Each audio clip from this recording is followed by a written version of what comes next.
when the grandbabies are here at the IPS HQ and we're out and about and somebody stops to tell them how big they're getting, how clever, how gorgeous they are all together, there's this really old reflex in me, and honestly it's probably from this life and also right through my blood memory, but this reflex in me just wants to answer it with God bless him, almost before I've even thought about it at all. And it's a small thing, a habit more than a decision, and you'll still hear it all over Ireland anytime a child or a young animal or a good bit of luck gets praised out loud. Now that little reflex action, God bless him, God bless you, is the tail end of something that's really, really old in the Irish witchcraft tradition here, which is the belief in the evil eye and the ordinary ways that people had of turning it aside because it was such an everyday thing. Now, the eye, the evil eye, on droch, the bad eye, the evil eye, it's one of the most widely recorded beliefs in the whole of the Irish record, in all of our traditions. And it's not like the horror film version that you might be picturing.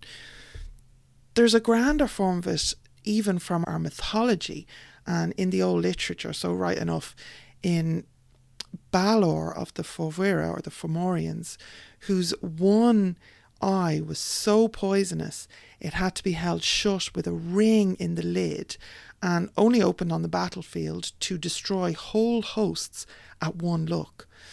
And here in Ireland we had a name for that destroying eye on shúil milledach. But the eye, just as ordinary people feared it and guarded against it, was a much more subtle, a kind of a quieter and honestly a more troubling thing, because it was very often involuntary. Like a stranger comes into the yard, looks over the byre at a fine cow, and the cow sickens and she's said to be blinked or eye bitten or something like that. Somebody could admire a thriving child a little too hard or a little too long, and the harm then follows after. Now, from our literature, Andrew Sneddon records it. The English writers were looking on in the 1600s and noting that the Irish held our very children and our cattle, that they could be eye biting or eye bitten when they fell suddenly sick, especially if it was sudden, not just like, I don't know, something that was going around or whatever, right? And we also have scholars like Jacqueline Borgia and Fergus Kelly, and in their work on the evil eye in the early Irish law and literature, they make the same point, that the danger was thought to sit in a single glance of admiration or envy, with or without a word said aloud, and that blooming life, the new baby and the young beast, all of that were reckoned to be at the most risk of all. Now, from this, basically the tradition shows us that people could be kind of given the eye, the bad intent, the curse almost of the evil eye, without even really consciously understanding, because it was carried through on a wave of jealousy or enviousness or whatever it was, right? So the trouble here isn't some far off curse laid ritualistically by a sworn enemy. It's carried in the praise itself. That admiration that lands a little bit too heavily and kind of curdles, and sometimes coming from a person who meant you no harm in the world and never even knew that they'd done a thing, because the danger was ordinary and everyday, and the guard against it was ordinary and everyday too. Now, what this means in Irish culture, I don't know. If this is coming from the 1600s, as Andrew Sneddon was saying, but this is when it was recorded, I think it's much older than that. But certainly by the time we got into the 1600s, there's this whole thing within a colonised people. Now, forgive my tangent here, but there's a whole thing within a colonised people of not sticking your head above the parapet, you know, not wanting to be seen to be doing too well.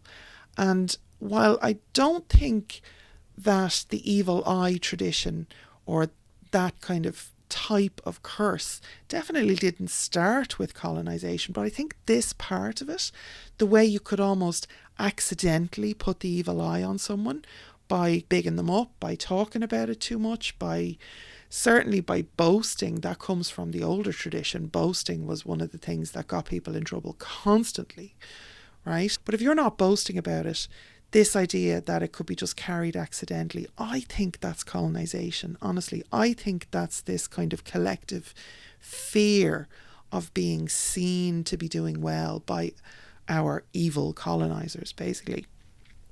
And no good would come of it, ever, right? Anyway, that's a little aside.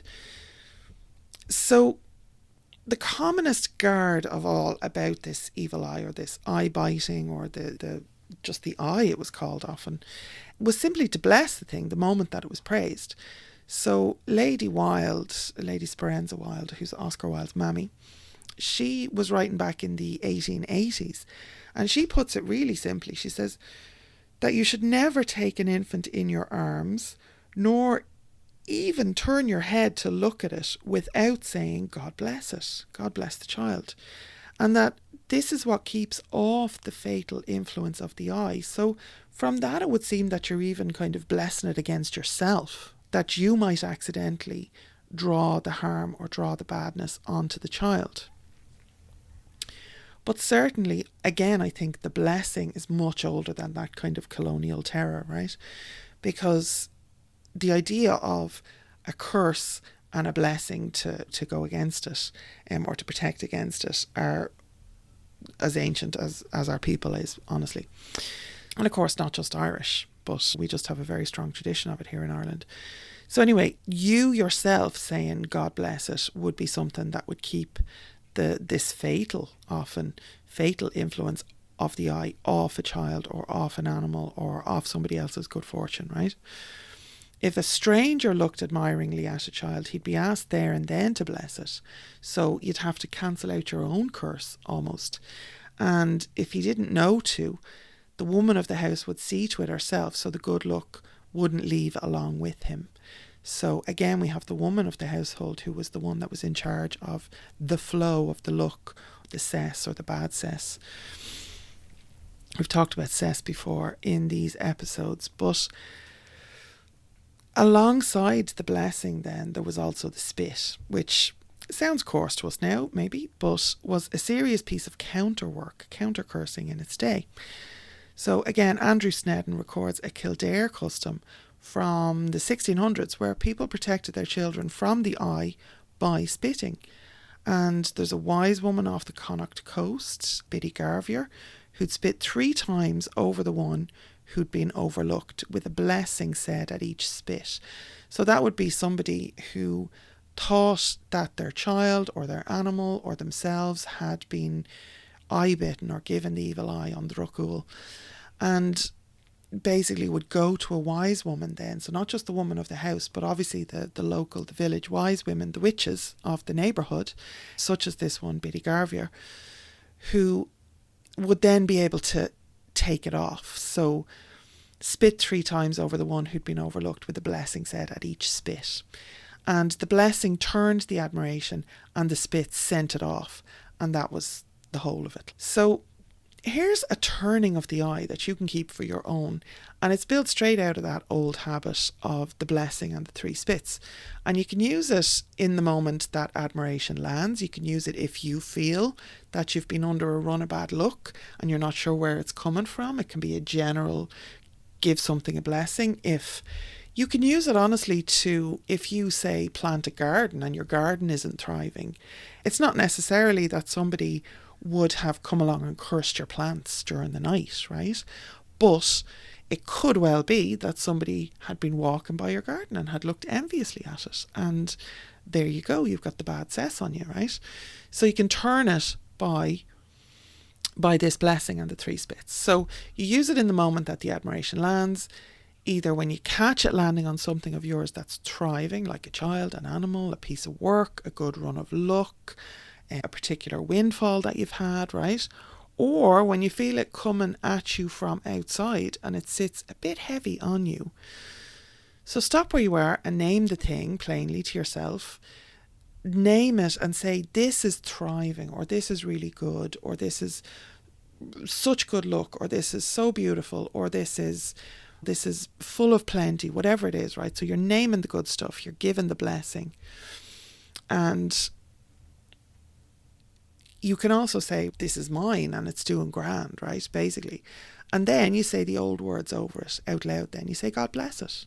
Now, if you're pagan, you can say God's bless it. If you're Christian, you can use the Christian God. Whatever way you think. If you're not that way inclined at all, you can say maybe the ancestors bless it. Honestly, mix and match, but God bless it is the traditional one.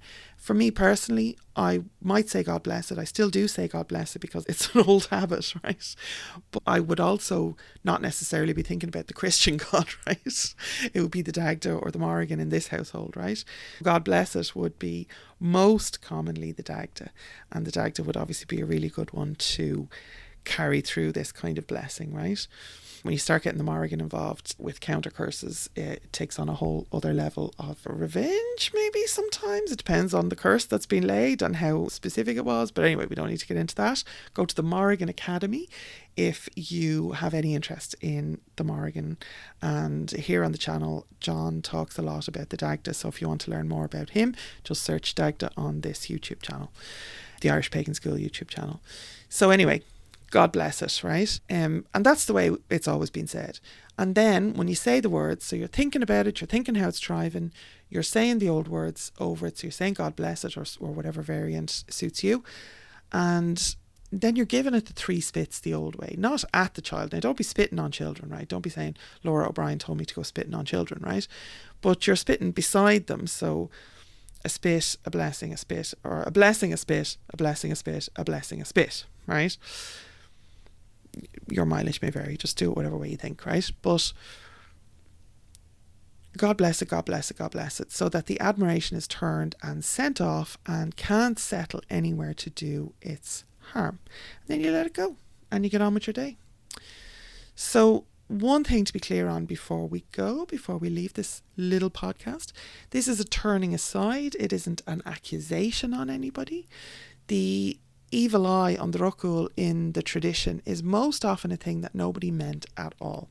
So you're not necessarily naming a neighbour, and you're not throwing anything back at anyone. You're literally just turning it aside. It's like water off a duck's back, right? Is what's happening here. You're closing the door quietly on the harm and blessing your own. And that's where you leave it. It can be that simple, right?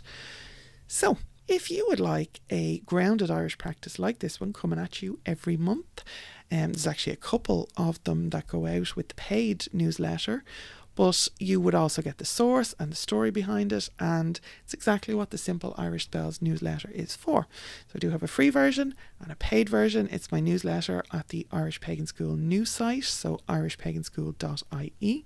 And when you sign up for the newsletter, you will get my Magic for Social Change toolkit for free as well, because who doesn't need a bit of social change in these times? So anyway, in the newsletter, there's a free tier where you'll get at least one a month, and then there's a paid tier, and whichever you choose, you're getting properly sourced Irish practice that you can actually do. So you'll find it at irishpagan.school/spells, or go to irishpaganschool.ie and you will see it advertised on there in our courses, or under our courses. So, slán go fóill, and I will see you in the next one.